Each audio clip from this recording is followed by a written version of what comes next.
Welcome to part 2 of Expired Listing Mastery, and this is where we're going to get into the scripts and the objection handlers of working with expired listings. Be prepared to watch this video multiple times until you master these scripts. Now, my experience is that there's two basic types of expireds. There's old expireds, and these are properties that had been on the market previously and have not come back onto the market, and through our research have not actually sold. The second is new expireds. New expireds are the ones that have recently expired within the past 90 days. There are two different types of objections you're going to get with either of these types of expireds. Let's review the script for old expireds. Hello, I'm calling because I see your home at 123 Main Street was for sale for $299,000 back in June of 2014. Are you still interested in selling it? The objections that they're going to give you are one of three. The first is, we sold the home. This is going to be common when you're dealing with old expireds because oftentimes the information that we get doesn't necessarily reference the sale of the property, or they ended up selling the property and the multiple listing service was not updated. A case of this would be if they sold it for sale by owner or sold it when it was actually off the market and the agent just simply did not update the multiple listing service. So our script for this is, did you find a replacement home? Now obviously we're asking this question to find out if we can interview to become the agent to help them find the next home. Some people, believe it or not, do sell their property and end up moving into temporary housing until they decide on where they're going. This is a small percentage, but yet small percentages do generate revenue. The second objection is we are staying, keeping it, or renting it. Now, we must dig a little bit deeper here to find out how to handle this objection. If they say, we decided to stay, we would go in with the motivation question. May I ask you, why were you selling? Now, there's a difference between the way that they're going to answer this question. One is a condition, and the other is an objection. A condition is something that cannot be overcome. An objection is something that can be overcome in order to help them reach their desired result. So an example of a condition is this. I was going to sell if I got the job in Chicago.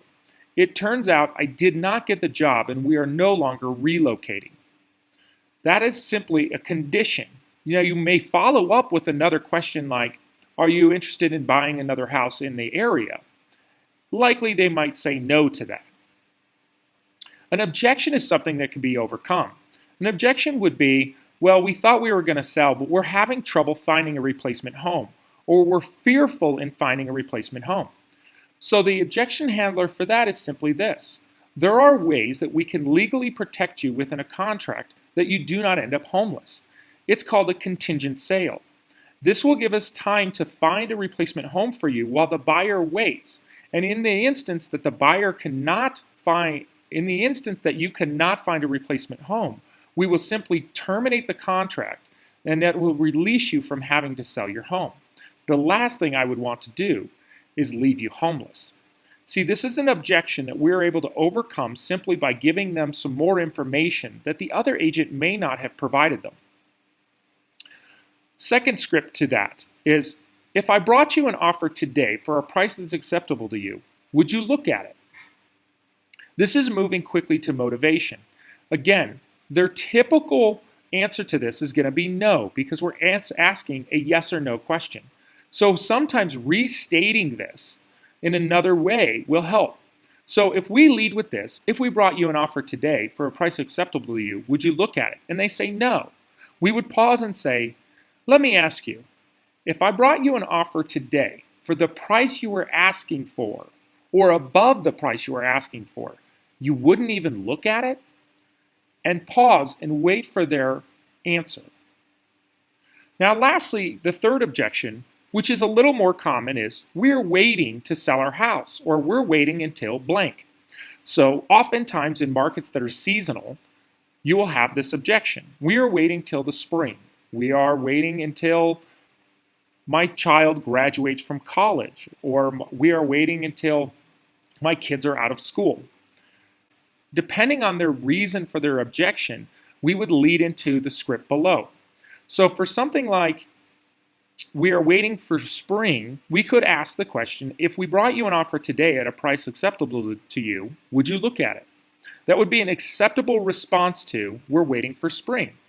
They might be waiting for spring because they believe in their minds, in order for them to net the amount of money, they would have to wait till spring. This will help you uncover that objection. If they say, no, we would not, we are waiting till a later date due to our child getting out of school, we could say, in today's market, it's important to prepare the property to get the most money. In fact, being proactive will net you more money. You are interested in making more money, aren't you? So now we're digging down a little bit deeper to find out if they're interested in, one, being proactive about getting the home on the market and making more money. Are you available today for 20 minutes at 4 o'clock for me to look at your home features and to show you what I do to get homes sold? What we're suggesting here is that even though that they're putting on the market in the future, it's important for us to be proactive today in order to net them the most amount of money. So if somebody is looking to sell in the spring when their child graduates from school, yet it is in the fall, we would want to be proactive to look at the features to find if there's ways that we can assist with condition to net the most amount of money in the springtime. We are not trying in this instance to get them to actually list their home in the fall. We are trying to build the relationship and possibly get them to sign a contract for us to list the house in the springtime, even though the property is not ready to go on the market currently.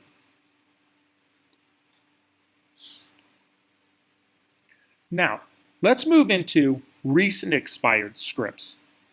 So the introduction script is very important. Hello, the reason I'm calling today is to find out if your home is still for sale.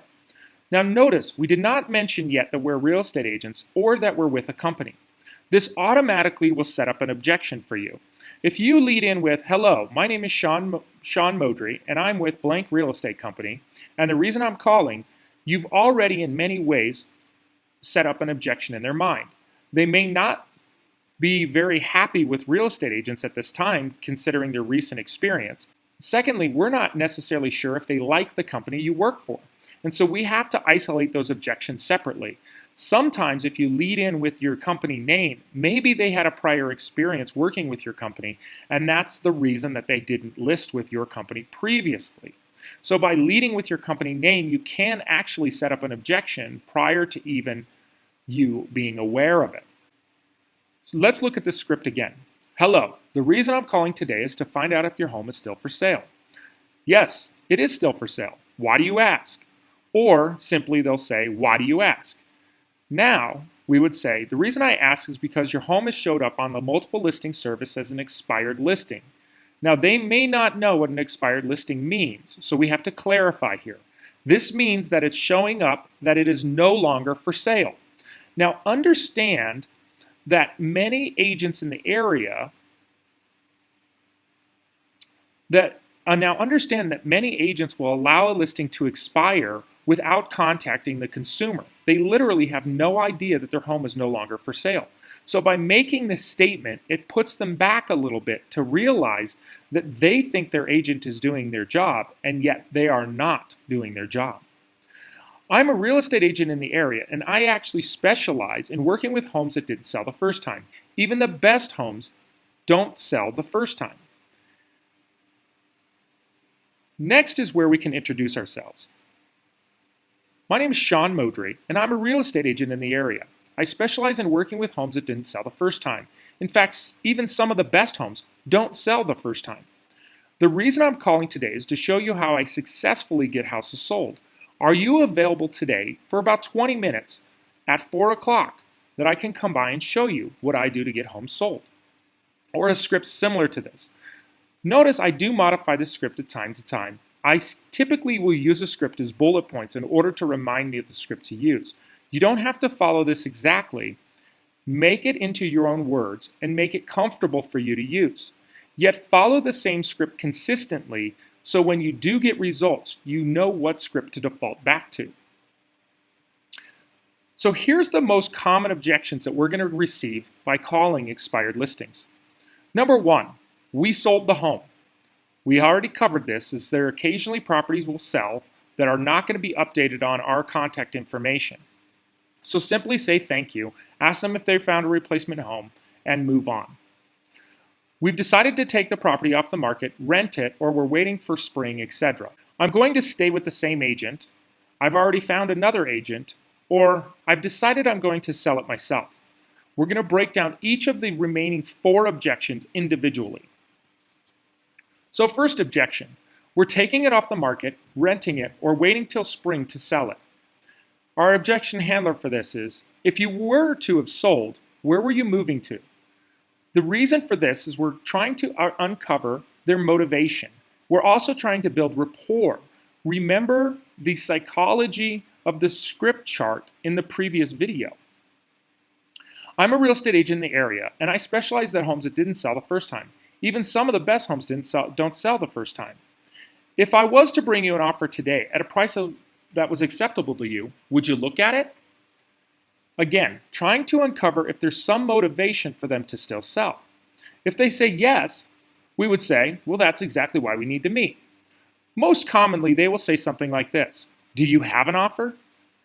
We would reply, possibly. As you know, we have several buyers looking in the area. I need to see if the features of your home match the features that my buyers are looking for. Although it does sound like you still have a desire to sell. Are you available today for about 20 minutes at 4 o'clock for me to come and look at your house and the features to show you what I do to get homes sold? Now notice the reason for 20 minutes. We want to keep it short. If they choose to allow us to stay longer, we absolutely will stay longer, and we will be prepared for a full listing presentation at this time. Yet, one of the biggest fears of many people is wasting their time and/or wasting yours. So by keeping it to a quick 20 minutes, you're not wasting anybody's time. Motivation questions are extremely important, so I added a few here underneath in case you get into a situation where dialogue continues and you need to dig a little bit deeper. Moving back to our motivation question earlier, if your home did sell, where were you moving to? Or if they say it was an investment property, the question would be, what would you have done with the money? Secondary to that is, why is that important? So here's how this one looks. If your home was to sell, where were you moving to? Oh, my house was a rental property. Oh, great. Let me ask you, if you were to sell, what were you going to do with the proceeds from the sale? I was going to look at buying a property closer to my house. Oh, great. Why is that important? Well, I got tired of managing a property across town, and I wanted something that was a little bit closer to me. It would be easier to manage. If I could make that happen, would that interest you? Well, maybe. If I presented you with an offer tomorrow at a price that was acceptable to you, would you sell? And they would answer yes or no. Or another way to ask that would be, if I could sell your house in the next 30 days and net you what you would need, would that pose a problem for you? The reason that this is important is this allows us to uncover their urgency. Some people don't want the urgency or pressure to move quickly. This will uncover the difference between somebody who is pressured to move quickly or somebody who is maybe looking to take a little bit more time. And then we would close. Well, that's exactly why we need to meet. And we would move to setting the appointment. Are you available today for 20 minutes at 4 o'clock for me to look at the features of your home and show you what I do to get homes sold? Next, I'm going to stay with the same agent. Now, when we're dealing with real estate, we have to be very conscious that we don't want to violate the Association of Realtors Code of Ethics, which is sign crossing. So we would always ask this question anytime somebody says that they're working with another agent. Have you already signed the contract? If they answer no, we would move into our obligation script. It sounds like you feel obligated to your last agent since they invested some time and money into your house, correct?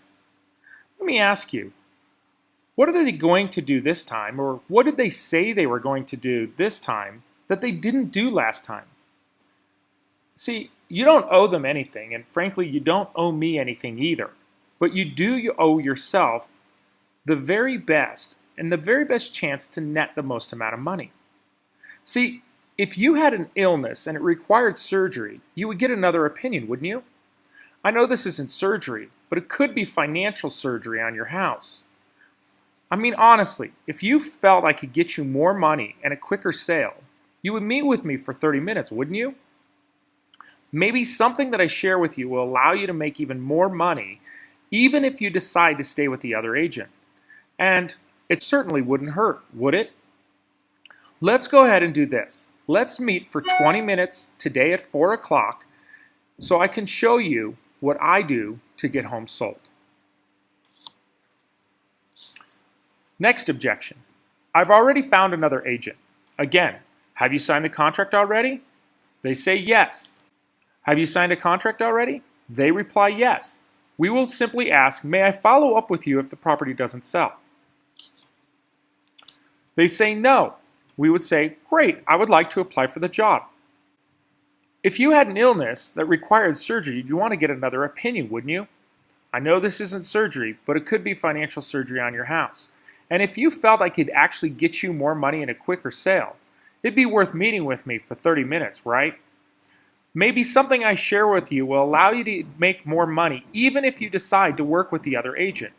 And frankly, it certainly wouldn't hurt, would it?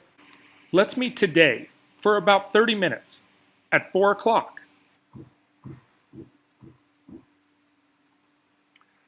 Next objection. I'm going to sell it myself. Now here's a very important to be empathetic. Here's the difference.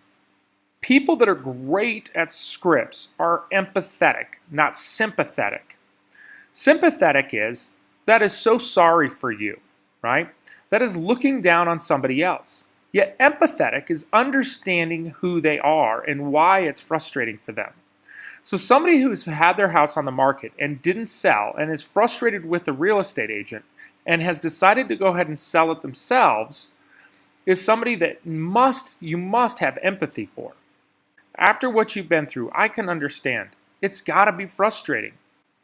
Let me ask you, how much time will you take to sell it yourself before you consider hiring a professional agent, like myself, for the job to sell your home? Are you familiar with what I do to get homes sold? I'm happy to show you. When is the best time to show you? Today at 4 or tomorrow at 5 o'clock? Maybe something that I share with you will allow you to make more money even if you decide to sell it yourself. I mean, it certainly wouldn't hurt, would it? Now let's talk about the art of closing.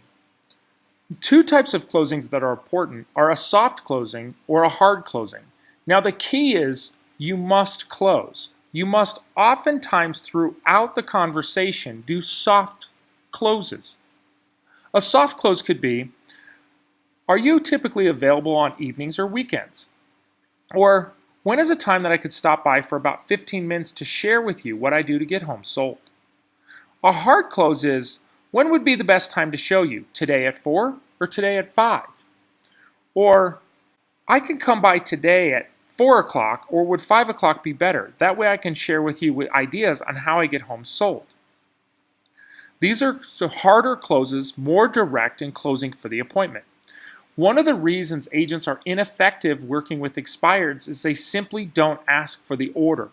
You must ask for the closing a minimum of 3 times. It'll take you upwards of 7 to get the appointment.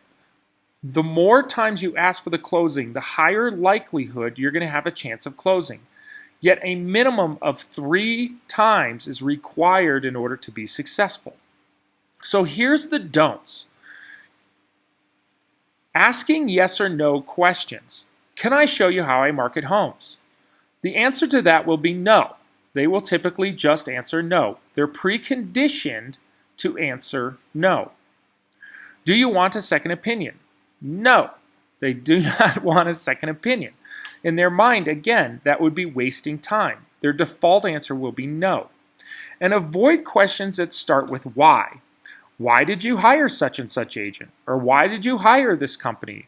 Or why did you do this in your marketing? That will end up shaming them and putting them in a position where they feel less than you. And it'll leave them with the feeling inside them of, grr, like they're frustrated with you and they simply don't know why. So avoid the why questions in your scripts. Here's some more motivation questions to assist you. May I ask you where you're moving to? How soon do you need to be there?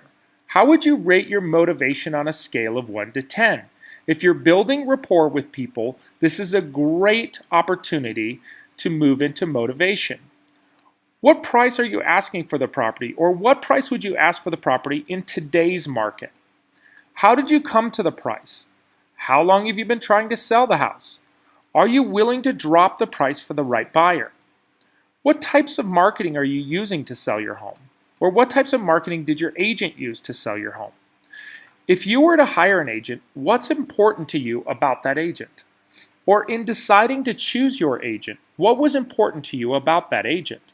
These are strong motivation questions that will allow you to learn how to win with them.